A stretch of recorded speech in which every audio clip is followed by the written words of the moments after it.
Well, here we are again on a short dock with no substance, with little time, and this time it's actually above, well, do you say above or below expectations of what the Liberals will serve up? The number of points on this motion. Yes, set expectations low and you will not be disappointed from that side. Point 1, point 2 have already been knocked out of this debate, so we're left with point 3.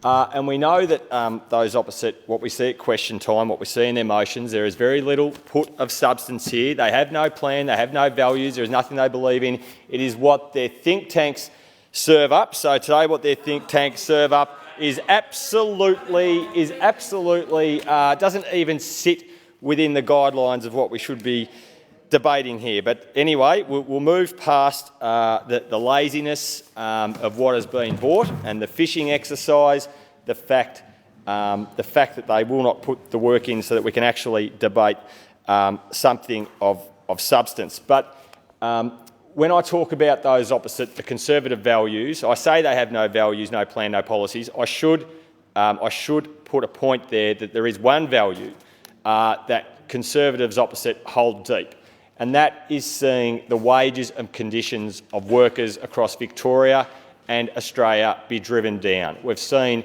for decades they're absolutely committed to it. Whenever they have the opportunity to be in government, whether it is federally, whether it is by state, they will go after the pay and conditions of workers.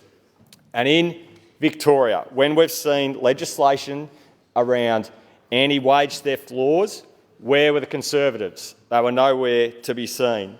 When we're talking about accountability for industrial manslaughter, where were the Conservatives? Absolutely nowhere to be seen. When we're talking about dodgy labour hire companies, where were the Conservatives? They're supporting them. Nowhere to be seen.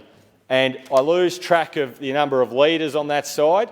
The leader having lobster with a mobster, I think that was Mr Guy. I forget if that was on his first or his second, or maybe he'll be back for a third attempt.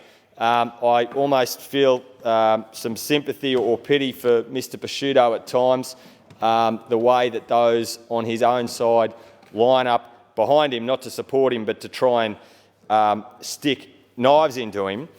We've seen that this lack of values, this lack of, at times, decency from those opposites saw Mr Bark go to the other side of the world. But coming back to those values, I've stated before in this place, the minimum wage in Australia, when we're having this discussion and debate, $1 or more for our lowest paid workers in this country, the Liberals couldn't even bring themselves to make a submission to the Fair Work Commission to support this. And the last time the Conservatives in this state were in power, we know that not one infrastructure project for our roads, for our trains, was started. They sat on their hands. There is a reason why Nap Time and Doolittle, those names, ring out. Nap Time and Doolittle. They did nothing. This state sat still. And it all comes back to what I started this with. There are no values, no plan that inform policies to get on and do things. And that's exactly what the Victorian Labor state government has done. We are investing in the infrastructure that supports jobs right now, tens of thousands of jobs, and supports our economic productivity for decades to come, because we need to be able to get our people from A to B.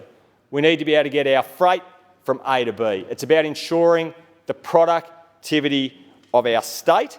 It's about ensuring the social fabric of our communities. It's about ensuring that our economy is strong for generations to come. So yet again, the Conservatives have wasted our time on a short dock motion that is poorly thought out, is poorly written. As my colleague said before, we shouldn't be surprised. The low expectations that we, and indeed the majority of Victorians, have of the Conservatives in this state means that we shouldn't be surprised. And while they do that, while they play games, we'll get on with investing for Victorians in Victoria and ensuring that we're absolutely set up, not just right now, but for generations to come. Thank you, President.